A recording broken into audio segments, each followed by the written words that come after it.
Kumatye goduku kuza ngathinjwa lithambo lasemzini. Izinto ezingawudliya umbilo wenkomo zidlwe inyamakazi yona ihlala emahlathini. Sibunyonyana zibutshevelezana zingazingangiwa ngabakhwekazi. Into ezatyiswe ebusa kwamkhwekazi kwanoqambulo. Xa sithoyo siyacamagusha kaloku sithi masingeneni. Sayililo elo xesha kaloku namhlanje Saturday is the 21st of August 2021. Saturday ke kulapho sihlale sincokoncokole sidiza amahlebo sijonga izinto ezingathi mhlawumbi zingasiphazamisa apha endleleni ngelinye ixesha sihlebe ngabantu. Namhlanje ke sizabe sijonge into ethi kutheni unganyangeki nje. Kudala uzama mntana omhle uhluse inyuka uzama amancedo kodwa awunyangeki. Masiyikhumbuze ke into ethi this is like part 2 bese siyincokole into eyenza ba unganyangeki kodwa njengoba sisitsho azipheli man ezindaba sithi sesizigqibile sibona ba yeyi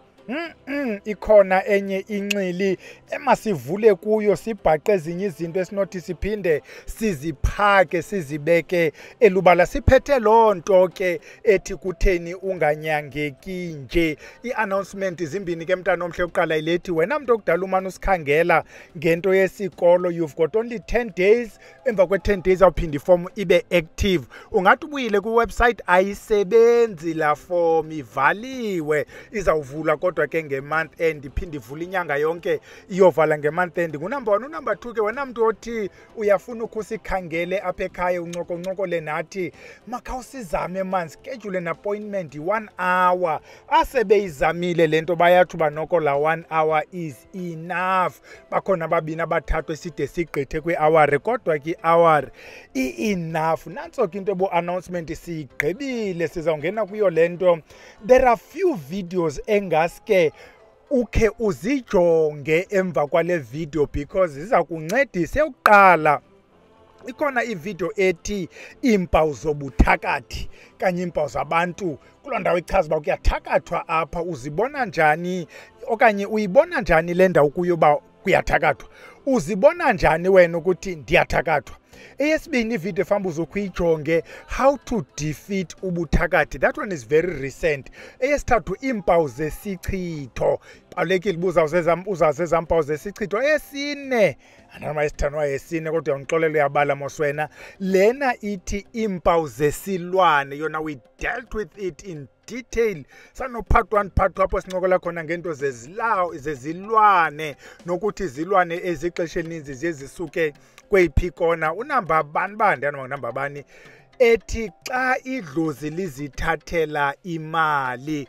Uzukuyijonge leyo ungathi uyathakathwa kanti ubethwa ngamanyange. Enye yezi video ke le ethi xa isihlwele siqumbile. Azizufana ke lethi xa lizithathela imali nale uqumba kwesihlwele. Zivideos ezingaske uzijonge yilento ke ya Saturday. Zonke ezi video yilento ya Saturday. Sifuna ujonga ke kutheni nje unganyangeki njengoba sisitsho khona uphathwa nerhalela ba naye umjonge kodwa ke sithe namhlanje siphathe 10 nto ezenza uba unganyangeki. Njengoba siyiqhuba kungalibali usubscribe nomuntu ofikayo, share, comment uthi uba nami ndiyachaphazeleka kunumber 1. Hayi andichaphazeleki uyibeke ngohlobo uyibeka ngalo. Unumber 1 le nto yenza uba unganyangeki avoiding eyona nto ekufanele ube wenza yona kuba ufuna le ifunwa nguwe. Umzekelo you've got abantu apha umntu wambo siyazi uthi uyathakathwa uhlenyuka uyanyangwa kodwa ingxaki inye isesihlweleni. Nantso lento angafuni ade ayilandele angafuni ukuthi ayamkele ukuba ingxaki isesihlweleni siso esi efanele ajonge sona. We'll talk about omnye umzekelo okumila kunje but lena nguwe wena mntu oleqwazi into zakokwenu. Wena ufuna uba kuthiwe uthakathwa ngudado bawo kanti zizinto zakokwenu ezifuna uba wena uzihoye. Uthi ugule mntana omhle ube ligeza rucho lamaphepha. Number 2 i-generational curse. Njengobuhlunyuka nje wena unyangwa kwabethwa umakhulu kamakhulu kanye ukhokho wakho kanye umakhulu wakho isuke emva kwathiwa wena nenzala yakho kwabethwa ukusuka phaa. Sisalandelwa yiloo nto ke sileli khaya izinto zethu azilungi. Sawusuko hlanjwa sawusuko yonke nje lento ininzi yenziwayo sihla sinyuka kuve kuthiwe nanku umuntu onyangayo ngapha eMpumalanga uyotshona eMpumalanga hayi ngathi ukhona omnye ngapha ePort St Johns uyotshona ayidinyangeke lento and abantu sizawufika nakuleyo ichoyo masibe kolo hlobo ke sithi nansi generational curse ithi lento xa ijongwa kuthiwa hayi sisihlwele sifuna ukwenza uyabona ngoku you are confusing number 1 no number 2 wenza izinto ezingenanto kwenza nokuba kubothwe kokwenu ngulo mntu wayethakathe ukhokho unumber 3 knowing too much. Knowing too much is a problem mntanomhle ekwenza unganyangeki. Xa ufika kwaBhele ufika une-knowledge yakwaMkhize, knowledge yakwaGaba. Njeba sisenza lena nje wena you are not satisfied ingathi senze kancinci. Njeba sisenza lena ikhona enye ubuqondo ngokunokwakho befanba kwenziwa yona. Nanku umzekelo ke uxhaphakayo kwaba bantu bazi kakhulu. uBhele uzakwenzela lento athi nalicephe efika ubilise kwilitha amanzi uqondo bayi ncinci lento kaBhele khawuthi ndiyongeze ufaka wakho amayeza ufaka kanti uBhele ukwenzele la mayeza arelevant kule ngxaki unayo koku watshintshile la mayeza sewenze nto yimbi uphinde uthi kwaBhela kunyangwa awuzunyangeka kuba kaloku ingxaki yakho wena uyinyange ngokwakho kodwa ibe iyingxaki ebetha wena because you know too much.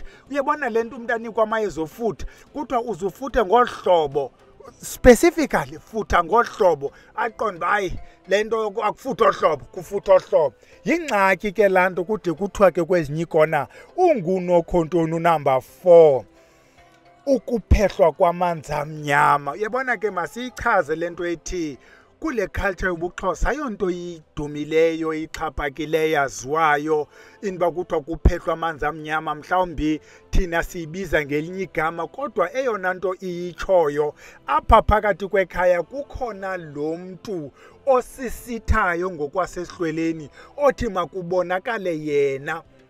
Nansi into zawuyazi ke mntana omhle wena mntu lapha kule Mpuma Koloni kanye Ntshona Koloni kanye kule ndawo inabantu abantethu isiXhosa apho kuzawuthiwa utata omncinci wathatha into ethile wothetha endaweni ethile emva koko kwavaleka waphuhla yena utata omncinci kanye waphuhla yena ubano lapha ekhaya ikhaya labopheka lona ngumnye lo mntu yena oqhubekeka phambili izinto zakhe thina asihambeli ndawo. Nansi uva ke mntana omhle kulena into uvalwe esihlweleni ayifuni ba niyolanda into ethile enkulu engaziwayo elsewhere ukuba nimlandile uBhele yena makafike enze nje into yobuBhele yokuba jikeleze liyadila lapha ekhaya achela aqhumise athina bethi aphuma goduke into yokuba isihlwele siphinde sinijonge ifuna nina. uBhele into azawuyenza yena kukuklina anikline nani ukwenzela uba esasichithwe esasimnyama yonke lanto yokusithwa kwenu ngokwase yezeni isuke kodwa nini abazawuzithethela kumanyange njengoba nayo le ndoda yazithethela yolanda amayeza yanisitha kodwa yazithethela iphinde ifune nina intluva ke leyo sanuhla ninyuka nifuna umuntu asifuna umuntu ozawusigezela amanzi hey ngumsebenzi wekhaya lo. Unumber 5 misdiagnosis ngokwasebantwini abahlolayo. Umuntu ohlolayo uza kumisdiagnose mntana omhle nanku owona mzekelo mkhulu wokumisdiagnoswa kwabantu abaninzi. Uthe xa usiya usiyazi athi ndiyibona intsimbi apha kuwe uzawuthwasa ke undathwasa wento engenamva namphambili ikhona nyani intsimbi ekhoyo apha kuwe mhlawumbi intsimbi yoba ube lixhwele mntana omhle uzinyangele abantu wena ayontsimbi yokuba uyothwasa uzawuthwasa undathwasa uphelelwe yimali omnye because bethiwe kokwabo kwavuswa into yathiwa ngegama yangeniswa endlini yayinto yalapha ekhaya qho lento ivela kuvela utata omkhulu hey asixheli kweli khaya ezweni sixhelela lento izinto zethu zimetse kudwa hamba noxhela besixhelile phindani nina nixhelela into engeyo ni misdiagnoswe phaya, not because kukho into erongo kulaa mntu ubonayo, uyibone ngolu hlobo. Ukuba unelaki ke wena uzawukwazi udibana nomntu ozawuthi hayi phaa kokwenu kukho into yavuswayo. Le nto yavuswayo yavuswa ngubani wakokwenu, wayingenisa, wayixhelela, wayithiya igama, wathi ngowalapha. Ngoku le nto xa isiza izawuzingumntu walapha. Njeba nisenze izinto nina nenzela le nto anenzeli bantu. Yiloo nto ke ngoku umntana omhle le concept yokufemba ihambe ibe nayo indima eyidlalayo. I mentioned ngona ndidiscuss into yokufemba ukuthi mna ezam ii-problems ezininzi zasesihlweleni zabonakala, ndayazi indlela the day ndiyofemba. Unumber 6, not knowing what you want. Masiyikhumshe le nto ukwenzela uba ivakale kuba ndiyibhekisa kuwena mntu ukhumshayo. Not knowing what you want. Uya kwaBhele uyofuna ukunyangwa kodwa uyazi le nto uyifunayo. Wena njengoba unikwa lena nje into, ikhona le nto uyifunayo kodwa awuyazi. Iyafana nalo mntu athi njengoba ehlolwa nje kuchazwa indaba, akanamdla wezi zichazwayo, zikhona ezi zi-specific azifunayo kodwa ufuna uziva ngomnye umntu naye akakho sure uba ufuna ntoni. Ithi le nto xa uyohlola, be a blank slate. Xa beyikhumsha bathi tabula rata. Be a tabula rata, be a blank slate. Makubhalwe le nto kufanele uba iyabhalwa, not le nto ifunwa nguwe. Makubhalwe le nto kufanele uba kubhalwa yona. Xa ufika apha kwaBhele siyancokola nawe, sesithetha nangabo one-on-one ke, siyancokola nawe sithi on the basis of all this that you just described, nantsi le nto, hayi ayiyo. Uyabona abantu bamayeza. You know, I once worked a clinic.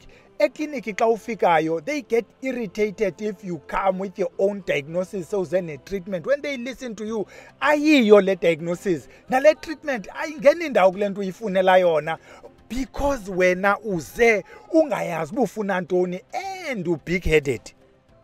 Ungulo mntu unjalo. Xa usiya kumntu akuthiwa subject yourself kwinto engeyiyo. Kodwa because usuke apho usuka khona wazotshitshiliza ezitulweni zakwaBhele, subject yourself kule nto uyixelelwayo. Phuma xa ungaxolanga, yiba ngulo mntu uhlenyuka ke ujikeleze bonke abantu banyangayo. Kodwa le nto of knowing too much ihambe ikunyangise into engapheliyo. Uzawuva sikuhleba ke nathi sithi hey, ebekhe wafika nalapha, tyhini ufikile nakumi. Sikuhle sithi hayi myekena aqhube. Unumber 7, ubuthakathi in your mind. Yabona ke xa sewuthakathiwe, particularly umuntu othakathwe ixesha elide, lo mntu ude angayazi naxa se ubuthakathi buphelile. There are many cases apho umntu azawunyangwa kuba kuthiwa bekho into ihamba phezu kwendlu, kuthiwa bekho into ejikeleza indlu. Aba bantu njengoba behlala apha nje kule ndlu beyi-10, abanye they are very happy, they have relief. Kodwa wena man le nto isekhona. Describe it. Uyabona ke ngoku wena ukuthakatha sekulapha kwentloko ke ngoku, and ngoku ikhona le nto kuthiwa ukhubazekile ngokwengqondo, without using amagama that are demeaning, but ukuchaza le nto ukuthi i-problem now is in your mind. Ubuthakathi is deep in your head. Uyile type ke ngoku engazuncedakala because wena sewuzithakatha. Uyibona le nto yomntu onjalo sezithakatha. Awuzunyangeka ke mntana omhle. Unumber 8, kukhona ukubotshwa ekhaya. Wena nje buhlunyuka, ubotshwe kokwenu emva, uhlele ngapha emsebenzini, uyawahamba amagqirha namaxhwele, uyanyangwa. Kodwa nje bakunyangwa kujongwe wena. Nantsi into emane iphehlwa emva ekhaya, nantsi into emane ikhwazwa emva ekhaya, into emane iphakanyiswa emva ekhaya. It has your name. Whenever ishukunyiswa laa nto, uvele ubone nje bana la mayeza uwasebenzisayo apha, into yakhona ayihambeli ndawo. Yiloo nto is very important. Xa kucaca uba wena ubotshwe emva ekhaya, is important ukuthi ingaske khe kuyiwe kokwenu. Khe kube particularly wena mntu othi soze ulincame ikhaya. bakhona abanqomba hayi mabathakathe kodwa ikhaya soze ndilincama bazawuniphephetha bancame ingaske khe kube khona into efika yenziwe khe noko kuqatyululwe lamaqhina kuqhawulwe lamatyathanga so that noko kubekho i-relief. Once you shake it there izawukwazi ke ngoku nakule ndawo kuyo kubekho umehluko. We keep saying akukho buthakathi bu-difficult ukunyangeka njengoba busuka ekhaya. Umuntu onyangwa kwameza is very easy into yakhe. When unyangwa ekhaya, where it becomes difficult, I mean wena mntu uthakathwa ekhaya, lo mntu ukuthakatha ukucenga akucele nakwabantu befama bayakugada bangekhoyo bakokwenu, ababize ngegama abaxhelela inkukhu. Njeba wena ungekho nto uyenzayo nje, lo ukubethayo umane bapha inkukhu. Namhlanje ubathengela ibranti, kenye imini ubenzela le, uthi ubani bantu abadala unje, ndifuna beyinto ethile, nansi inkukhu ndiyaninika. Phantsi ufana ke nakulo besisithi kuphehlwa amanzi amnyama, nawe mntundini njengoba ubethwe ekhaya, isolution ihambe ifune kucengwa abantu abadala. Yiloo nto abanye abantu get so disappointed xa befika apha ekhaya, sincokole nomntu sincokole simxelele ukuthi ngokwalena yakho imeko asikwazi nokunika nelinjani yeza.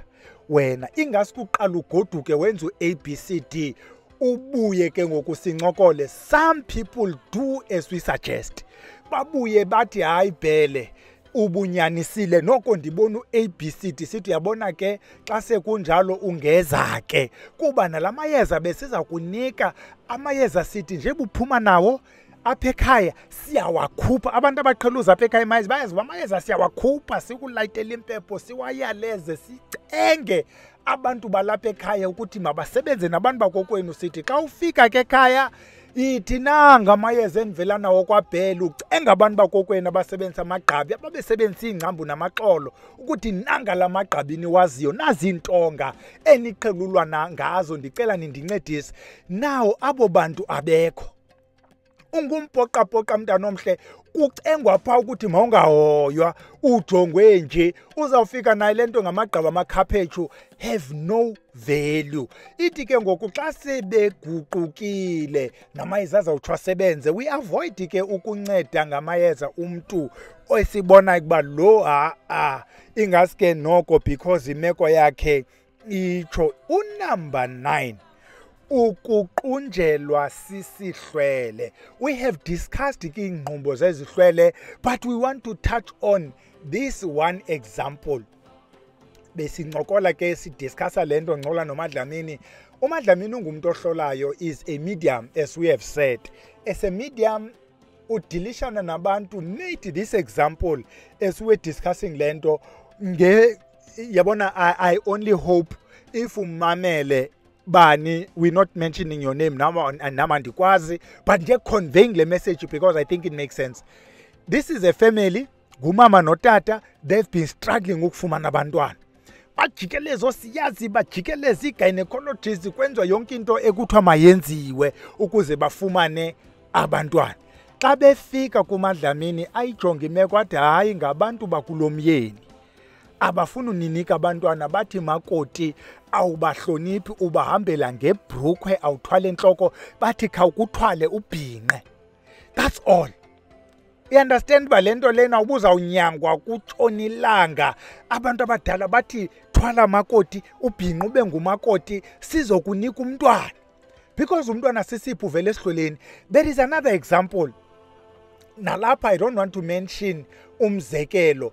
Umntu anyangwe afike ke ngoku siyazi ukuthi hayi wena ingxaki yakho umakhulu kamamakho uthi usiphakamele, khawukugoduke uye apho umakhulu ehlela khona uyolala. You just wake up the next day, your problems are sorted. Ukhona umama bendine session naye namhlanje, ingaske naye ngandiqumbeli, I'm not mentioning a name, made one example kweyakhe icase apho kucaca uba wayene problem. Mandingayichazi le problem. Wayinalo problem kodwa makagoduke, slept kulo mama wakhe, woke up the next day, problem sorted. Zizinto zokuba isihlwele uzawujikeleza mntana omhle, amayeza wazi ukunceda xa ingxaki isesihlweleni. Leyo into The only solution kufuneka kubantu abathweleyo kwenzela uba le yakho ingxaki incedwe ngothiko loshemani because bona abadinga isihlwele. Unumber 10 and unumber last because asizoyigqiba le mizekelo kanumber 9. Unumber last uthi being blinded by abathakathi. This one is very tricky and there's no avoiding it, but iza kujikelezisa unganyangeki. You've got lo mntu who's close to you. I was kule boat nam at one point. Kukho lo mntu is very helpful, uyakunceda, uyaku-advisa, akhonto angakuncedi ngayo, ngoyena ukuthakathayo. Nje bekuthakatha nje akuxelela bukhona uBhele, masambe sekuBhele, uza kunceda, ahambe nawe, apresent icase yakho, nigoduke kunye, unalo mayeza. Le nonsense yawachamela la mayeza, angasebenzi la mayeza, uqhube nalo mntu iminyaka and ukusithile. Akhona amayeza ke ekufuthwa ngawo kwenzela ukuba izifihle le nonsense njengoba kuchazwa njengosiyazi yena kaveli, and is also here is part of i-support structure sakho. Uzawunyangwa mntana omhle, kutshone ilanga unyangwa. Nantso into ebesiyiphethe siyitsalile ke le video namhlanje.